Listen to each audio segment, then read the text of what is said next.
साथियों जय हिंद। मैं अखिलेश। आज से हम लोग स्टार्ट करेंगे क्लास 9th का जियोग्राफी चैप्टर। तो हम लोग क्लास 10th का तो चल ही रहा पोर्शन, बस क्लास 9th का पोर्शन अभी चालू नहीं हो पाया था और मैं प्रयास करूंगा कि अब धीरे धीरे रोज़ शेड्यूल के हिसाब से पर डे हमारी क्लासेस चलती रहें। तो आज हम लोग स्टार्ट करेंगे क्लास 9th का चैप्टर फर्स्ट, भूगोल पार्ट का भूगोल पार्ट का चैप्टर नंबर फर्स्ट स्टार्ट करेंगे। जो चैप्टर नंबर फर्स्ट है उसमें भारत के स्वरूप के बारे में अध्ययन दिया हुआ है, पहला सामान्य अध्ययन दिया है, तो उसके बारे में हम लोग पढ़ेंगे। तो सबसे पहला चीज़ हम लोग ये समझ लेते हैं कि चैप्टर जो होता है जियोग्राफी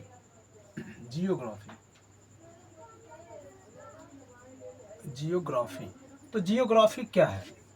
इसका मतलब होता है भूगोल। भूगोल क्या है? भूगोल जो होती है पृथ्वी के बारे में अध्ययन करना ही क्या कहलाता है? भूगोल कहलाता है। पृथ्वी के बारे में अध्ययन करना ही क्या कहलाता है? भूगोल कहलाता है। जैसे अगर हम इसे दो पार्ट में डिवाइड करें तो ये बनता है एक जियो और एक वर्ड बनती है ग्राफी। तो जियो और ग्राफी, जियो का मतलब होता है पृथ्वी और ग्राफी का मतलब होता है स्टडी का मतलब अध्ययन होता है, अध्ययन।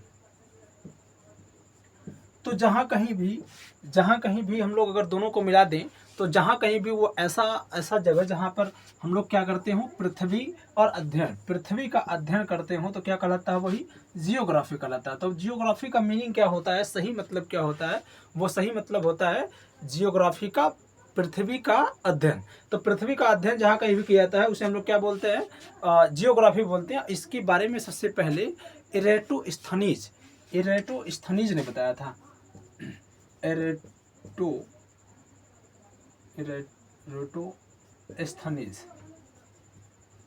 इरेटोस्थनीज ने बताया था। सबसे पहले इसके बारे में किसने बताया? इरेटोस्थनीज ने बताया कि जियोग्राफी जो वर्ड बना है किससे बना है? दो शब्दों से मिलकर बना है। एक का नाम होता है जियो और दूसरे का होता है ग्राफी। तो जियो और ग्राफी का मतलब होता है, जियो का मतलब होता है पृथ्वी और ग्राफी का मतलब क्या होता है? अध्ययन। तो पृथ्वी का अध्ययन करना ही क्या कहलाता है? जियोग्राफी कहलाता है। और जियोग्राफी में हम लोग सबसे पहले पढ़ेंगे, जियोग्राफी जो होती है वो दो प्रकार से डिवाइड कर सकते हैं। एक पढ़ेंगे इंडियन जियोग्राफी और एक पढ़ेंगे वर्ल्ड जियोग्राफी। तो जियोग्राफी को अगर दो पार्ट में डिवाइड करके पढ़ें तो एक होगा इंडियन जियोग्राफी मतलब भारतीय भूगोल,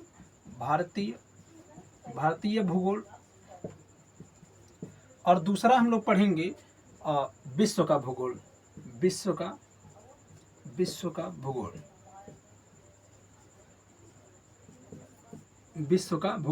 तो पहला हम लोग पढ़ते हैं भारतीय भूगोल। तो भारतीय भूगोल में से हम लोग पहले पढ़ेंगे भारत का भूगोल।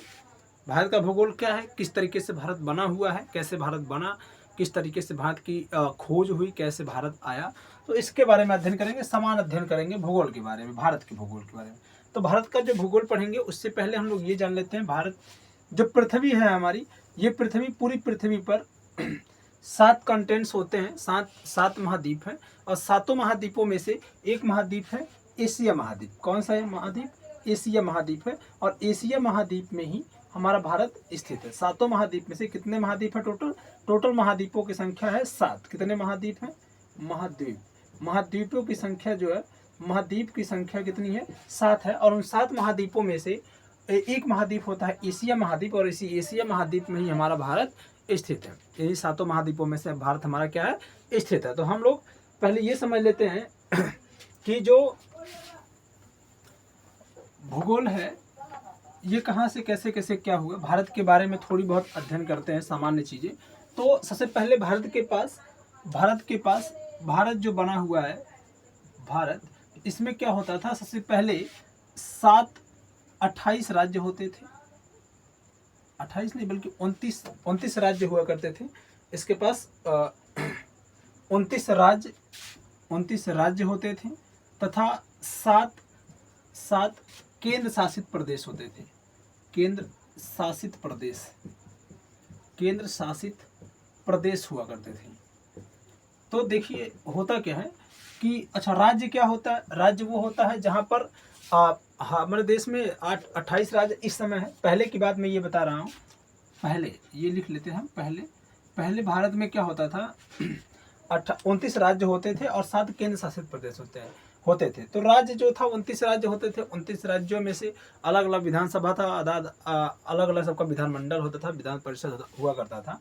लेकिन अभी और केंद्र शासित क्या होता है? केंद्र शासित का मतलब होता है ऐसे राज्य जहाँ पर केंद्र की शासन व्यवस्था चलती है और राज्य की शासन व्यवस्था नहीं होती है, उसे हम लोग केंद्र शासित प्रदेश कहते हैं। तो पहले हमारे पास कितने राज्य केंद्र शासित प्रदेश थे? 7 थे। लेकिन एक डेट आती है 31 अक्टूबर 2019।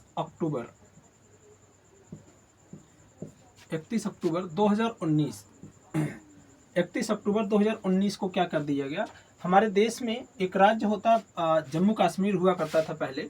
अगर हम लोग भारत का मैप देखें तो ये लगभग कुछ भारत का मैप इस तरीके से होता है।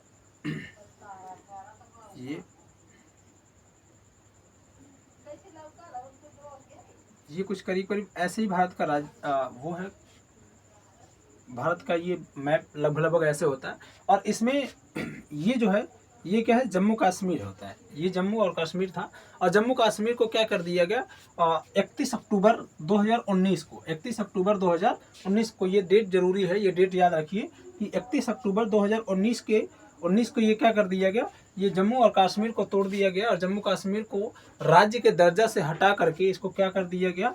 इसी को हटा करके कर दिया गया केंद्र शासित प्रदेश और इसे 2 केंद्र शासित प्रदेशों में बांटा गया। एक होता है लद्दाख और एक बनाया गया लद्दाख और प्लस ये बनाया गया जम्मू कश्मीर बना दिया गया कश्मीर। तो हमारे भारत में पहले कितने हुआ करते थे केंद्र शासित प्रदेश? हमारे पास पहले केंद्र शासित प्रदेशों की जो संख्या थी वो कितनी थी? 7 थी। लेकिन हमारे पास 2 और बढ़ गए, लद्दाख और कौन बढ़ गया? और हो गया क्या? जम्मू कश्मीर। तो पहले राज्य कितना हुआ करता था? 29 हुआ करता था। लेकिन जम्मू कश्मीर को तोड़ करके राज्य के दर्जा से हटा करके क्या कर दिया गया? इसे कर दिया गया हम लोग केंद्र शासित प्रदेश कर दिया गया। इस नाते इसमें से संख्या 1 घट गई और कितनी हो गई? 28 राज्य टोटल हो गए। राज्यों की संख्या टोटल कितना हो गया? 28 हो गया। और ये बात कब की है? 31 अक्टूबर 2019 को। और ये भारत में कितने अभी केंद्र शासित प्रदेश कितने हो गए? 7 पहले थे, 2 और बढ़ के कितने हो गए? 9 हो गए। लेकिन अब हमारे पास वास्तव में अगर इस टाइम देखा जाए तो हमारे पास 9 केंद्र शासित प्रदेश नहीं है, क्योंकि यहाँ 2 बढ़े हैं केंद्र शासित प्रदेशों की संख्या। तो 2 और बढ़ने पे 7 + 2 7 + 2 = कितना हो गया? 9 हो गया। 9 संख्या हो गई। लेकिन 9 नहीं है, हमारे पास टोटल संख्या अभी कितना है? 8 है। 8 कब हो गया? हमारे भारत में यहाँ पे एक स्थान पड़ता है, इसका नाम होता है दरार दमन दीव नगर हवेली। दादर नगर हवेली बोलते हैं इसे। दादर नगर हवेली एवं दमन द्वीप ये होता था। दमन द्वीप होता था। तो ये 2 राज्य होते, 2 पहले 2 केंद्र शासित प्रदेश होते थे। एक होता था दादर नगर हवेली, ये दादर नगर हवेली होता था, और एक होता था दमन द्वीप। लेकिन इन्हें क्या कर दिया गया? इन दोनों को 26 जनवरी 2020 को, 26 जनवरी 2020, ये बात भी जरूरी है। 26 जनवरी 2020 को क्या कर दिया गया? दादर नगर हवेली एवं दमन द्वीप को आपस में मिला दिया गया। तो हमारे पास पहले हमारे पास केंद्र शासित प्रदेशों की संख्या 9 थी, लेकिन इन्हें 2 लोगों को आपस में मिला करके 1 कर दिया गया। तो इस नाते संख्या कितनी हो गई? 8 हो गई। तो भारत के पास प्रेजेंट समय में वर्तमान में अगर वर्तमान की बात की जाए तो वर्तमान में कितने राज्य हैं? वर्तमान में 28 राज्य हैं। 28 राज्य हैं तथा केंद्र शासित प्रदेशों की संख्या कितनी है? 8 केंद्र शासित प्रदेश हैं। 8 केंद्र शासित प्रदेशों की संख्या हो गई। तो हमारे पास इस समय अगर देखा जाए वर्तमान समय में तो 28 राज्य हैं और केंद्र शासित प्रदेशों की संख्या कितनी है? वो है 8 केंद्र शासित प्रदेशों की संख्या इस टाइम है हमारे भारत में। ये है भारत की ये भौगोलिक स्थिति रही है अभी थोड़ी बहुत। और आगे हम लोग पढ़ते हैं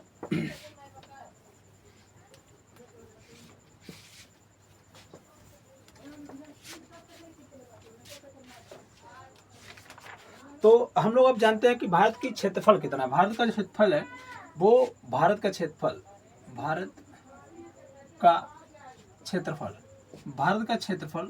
32,87,263 किलोमीटर स्क्वायर जो क्षेत्रफल होती है वो किलोमीटर स्क्वायर में निकाली जाती है या मीटर स्क्वायर में निकाली जा सकती है, स्क्वायर में होती है, वर्ग में होती। तो हमारे भारत का जो क्षेत्रफल वो कितना है, 32,87,263 है। हमारे भारत का क्षेत्रफल कितना है, 32,87,263। और ये दुनिया की, वर्ल्ड का, दुनिया का, संसार का, दुनिया का 2.4% भूमि है। ये दुनिया की कुल भूमि का 2.4% भूमि अकेले किसके पास है, भारत के पास है। भारत के पास दुनिया की सारी भूमि का, अगर पूरी भूमि को 100% माना जाए, 100% माना जाए, तो इसमें से कितना 2.4% जो भूमि है वो किसके पास है, इंडिया के पास पड़ती है। इंडिया जो है ये दुनिया का, और क्षेत्रफल की दृष्टि से अगर देखा जाए, क्षेत्रफल की दृष्टि से देखा जाए तो भारत जो है वो कौन से रैंक पे आता है, 7th रैंक पे आता है। किस रैंक पे आता है, 7th रैंक पे आता है भारत जो है। इसके बाद क्षेत्रफल की दृष्टि से अगर देखा जाए तो भारत 7वें स्थान पे आता है दुनिया के सबसे क्षेत्रफलों की दृष्टि से। जैसे इनके पहले कौन कौन से आते हैं, तो रूस, कनाडा, चीन, अमेरिका, ब्राज़ील,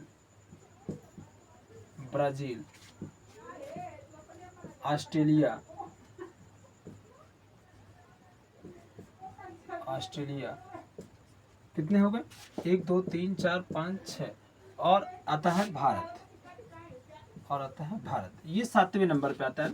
तो उससे पहले कौन कौन से देश आते हैं, रूस, कनाडा, चीन, अमेरिका, ब्राज़ील, और क्या आता है, ऑस्ट्रेलिया। उसके बाद से कौन आता है, भारत आता है। तो 7वें रैंक पे दुनिया के क्षेत्रफल की दृष्टि से अगर देखा है तो भारत 7वें स्थान पे आता है दुनिया के क्षेत्रफल की दृष्टि से। लेकिन यही चीज़ अगर हम लोग भारत के पॉपुलेशन के हिसाब से देखें, जनसंख्या के हिसाब से देखें, तो जनसंख्या के हिसाब से अगर देखा तो जनसंख्या का जनगणना जो होती है 2011 में हुआ था। जनगणना हर साल, हर 10 सालों के बाद होती है। जनगणना जो होती है वो कितना साल के बाद होती है, हर 10 साल के अंतराल में होती है। तो हमारे देश में, भारत में जनगणना जो हुआ था 2011 में हुआ था। इस समय पिछला वाला जो जनगणना हुआ वो कब हुआ था, 2011 में हुआ था, जनगणना हुआ। और 2011 के बाद से उस समय में अगर देखा जाए तो उस समय 2nd रैंक पे भारत था। 2nd रैंक पे कौन था, भारत था। इससे पहले कौन था, चीन था। इससे कौन था पहले, चीन था। 1st रैंक पे कौन था बाबू, चीन था फर्स्ट। 2nd रैंक पे अगर देखा जाए तो 2nd रैंक पे आता था भारत आता था। और 3rd रैंक पे जो आता था, 3rd रैंक पे वो आता था यूएसए का मतलब होता है यूनाइटेड किंगडम ऑफ अमेरिका। ये होता था यूएसए होता था, यूनाइटेड स्टेट ऑफ अमेरिका। तो हम देखते हैं कि जनसंख्या के हिसाब से अगर देखा जाए तो 2011 में जनगणना हुआ, जिसके हिसाब से अगर देखा जाए तो भारत किस स्थान पे होता था, 2nd रैंक पे होता था भारत के पास जनसंख्या जो थी वो, उस समय भारत के पास जनसंख्या जो थी वो 121 करोड़ के आसपास थी। 121 करोड़ जनसंख्या भारत के पास थी। लेकिन इस समय अगर देखा जाए तो भारत के पास लगभग 140 करोड़ से ऊपर, 140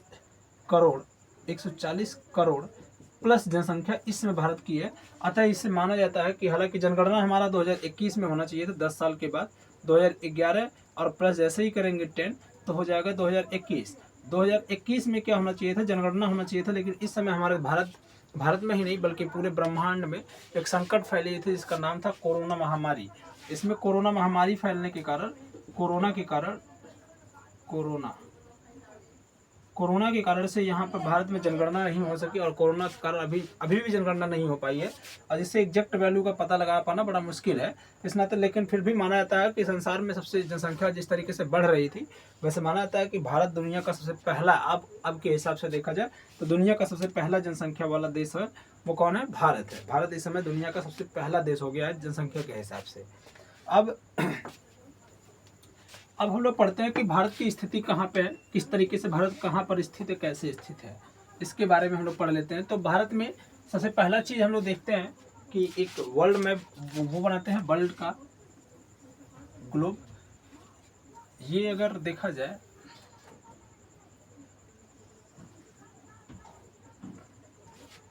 तो ये लगभग एक पृथ्वी को मान लिया जाए अगर, तो पृथ्वी का एक भाग है, और इसके बीचों बीच एक स्थान, एक जगह बनती है जिसका नाम होता है भूमध्य रेखा। इसे क्या बोलते हैं, भूमध्य रेखा। ये भूमध्य रेखा क्या करता है, ये इसे 0 डिग्री अक्षांश भी बोल सकते हैं, 0 डिग्री लेटीट्यूड भी बोल सकते हैं। ये लेटीट्यूड 0 डिग्री सेल्सियस होता है या 0 डिग्री होता है, ये 0 डिग्री से वो होता है लेटीट्यूड। और ये देखेंगे हम लोग 0 डिग्री जो होता है उसे क्या बोलते हैं, भूमध्य रेखा बोलते हैं। और इसके ऊपर का जो भाग होगा इसे ये गोला है, एक प्रकार का क्या है, गोला है। और गोले के ऊपर वाले भाग को एक गोले का अर्ध भाग बना हुआ, और गोले के नीचे वाला भाग जो है वो गोले का ये भी अर्ध भाग बना हुआ है। तो ऊपरी वाला गोला जो अर्ध होता है, अर्ध भाग होता है, ये उत्तरी होता है, इसे उत्तरी भाग बोलते हैं। तो इसे बोल सकते हैं हम लोग उत्तरी गोलार्ध बोल सकते हैं। इसे क्या बोल सकते हैं, उत्तरी गोलार्ध बोल सकते हैं, उत्तरी गोलार्ध, इसे उत्तरी गोलार्ध कह सकते हैं। और नीचे वाला जो भाग होता है इसे बोल सकते हैं हम लोग क्या, दक्षिणी गोलार्ध। क्या बोलेंगे, दक्षिणी गोलार्ध कह सकते हैं, दक्षिणी गोलार्ध कह सकते हैं। तो ये दक्षिणी गोलार्ध होता है। और ऊपर वाले भाग को क्या बोलेंगे, दक्षिणी गोलार्ध बोल सकते हैं। तो ऊपर उत्तरी गोलार्ध है तथा नीचे वाला का भाग क्या नाम है, दक्षिणी गोलार्ध होता है। और उत्तरी दक्षिणी गोलार्ध में 23.5 डिग्री सेल्सियस पे 23.5 डिग्री पर यहाँ पे होता है 23.5 डिग्री लेटीट्यूड।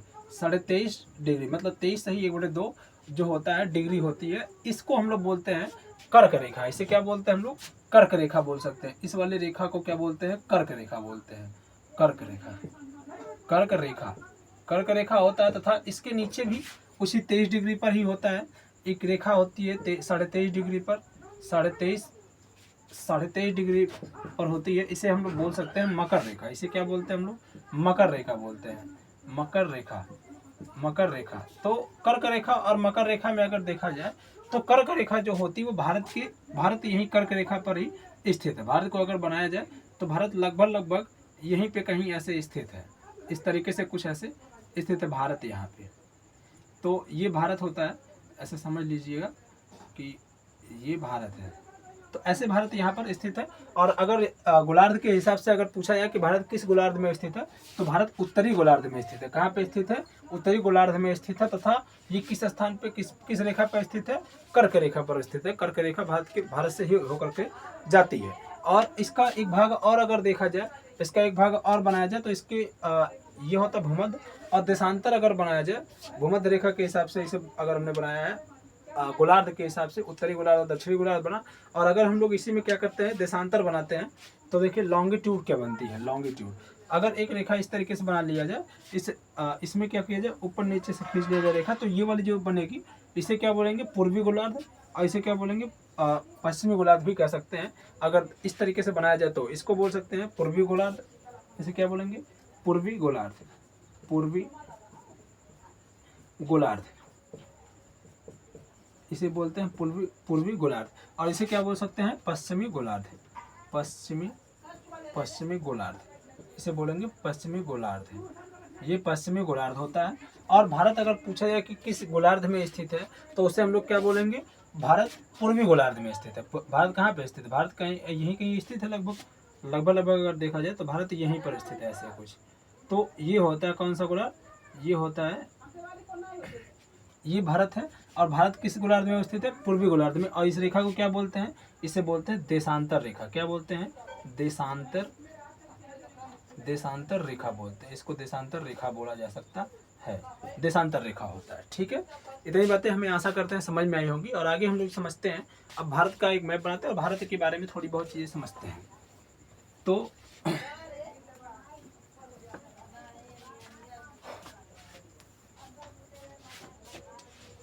हाँ, तो देखिए ये हम लोग कुछ बनाते हैं भारत का मैप थोड़ा सा।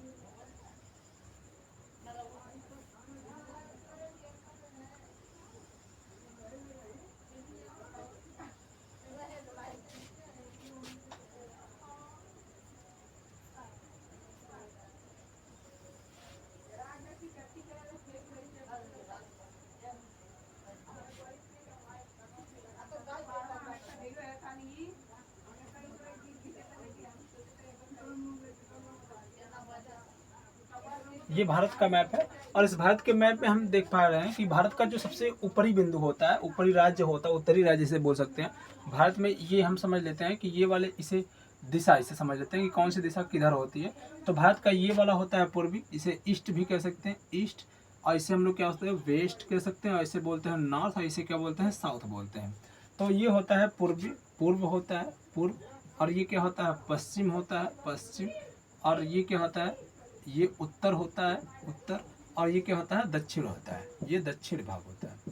तो इनमें क्या कर सकते हैं हम लोग, देखिए भारत का अगर कोई पूछता है कि भारत का उत्तरी राज्य कौन सा है, पूर्वी राज्य कौन सा है, पश्चिमी राज्य कौन सा है, तो याद कर लीजिए भारत का सबसे पूर्वी राज्य जो होता है वो अरुणाचल प्रदेश होता है। कौन सा होता है, अरुणाचल,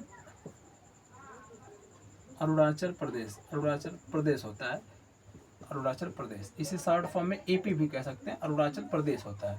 और इसका भारत का उत्तरी राज्य की बात की जाए तो भारत के उत्तरी राज्य में अगर देखा जाए तो राज्य जो होता है हिमाचल प्रदेश होता है, लेकिन केंद्र शासित प्रदेश की बात किया जाए तो यहाँ पर होता है लद्दाख। ये क्या होता है, लद्दाख होता है, लद्दाख।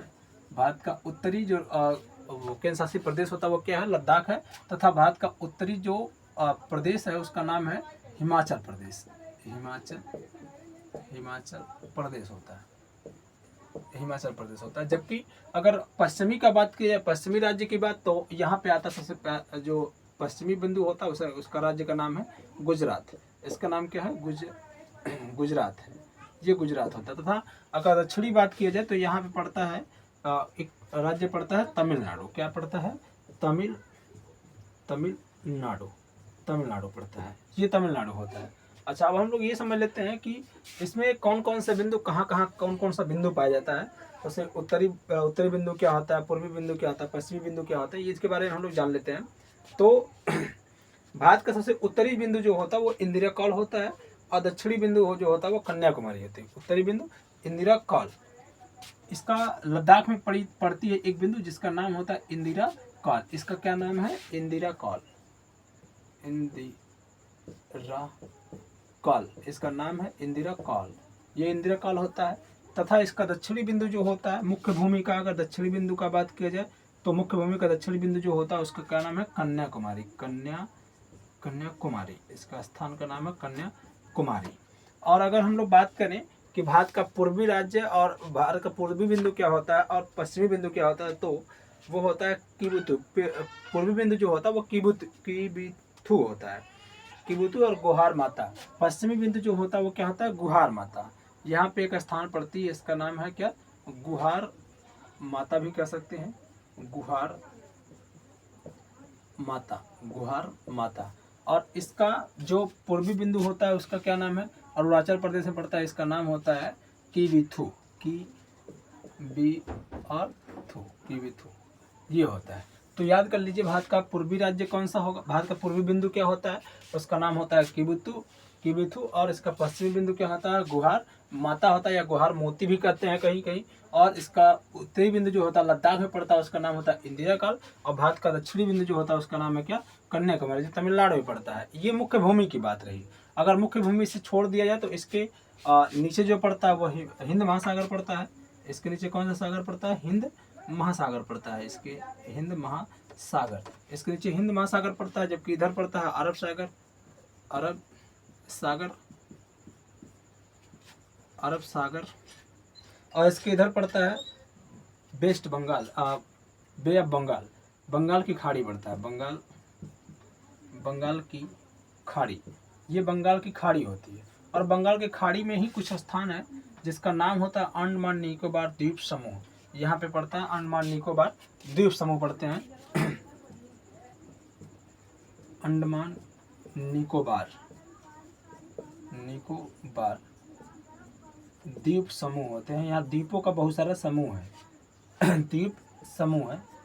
और ये जो होता है अंडमान निकोबार द्वीप समूह, इसी में होता है एक चैनल होती है जिसका नाम होता है 6-4 मिनट पे होता है इंदिरा पॉइंट।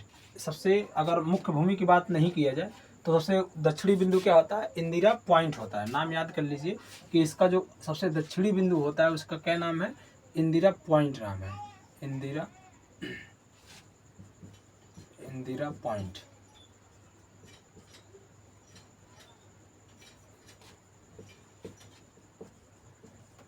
इंदिरा पॉइंट होता है। सबसे दक्षिणी बिंदु जो होता है वो क्या होता है, इंदिरा पॉइंट होता है। और जबकि उत्तरी बिंदु होता है इंदिरा कॉल होता है। इंदिरा पॉइंट क्या होती है, मुख्य भूमि का नहीं है, ये मुख्य भूमि का नहीं है। मुख्य भूमि की अगर बात की जाएगी तो क्या पड़ता है, कन्याकुमारी पड़ती है, ये होती है कन्याकुमारी। अब हम लोग ये जान लेते हैं कि ये कौन कौन सा स्थान किस किस डिग्री चैनल पर कौन कौन सा राज्य पड़ता है। तो भारत का जो सबसे ऊपरी बिंदु हो वो 37.6 मिनट पे पड़ता है। उत्तरी बिंदु 37.6 मिनट। ये 8 अंश 4 मिनट से लेकर के यहाँ जो होता है वो 8 अंश 4 मिनट से लेकर के 37 अंश 6 मिनट तक पड़ता है। 37 अंश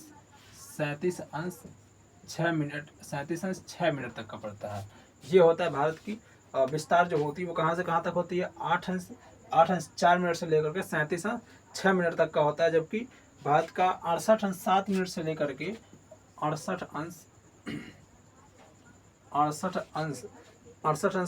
7 मिनट से लेकर के ये होता है 97 डिग्री 25 अंश। ये होता है 97 डिग्री और 25 मिनट। ये होता है, ये भारत का पूर्वी बिंदु होता है।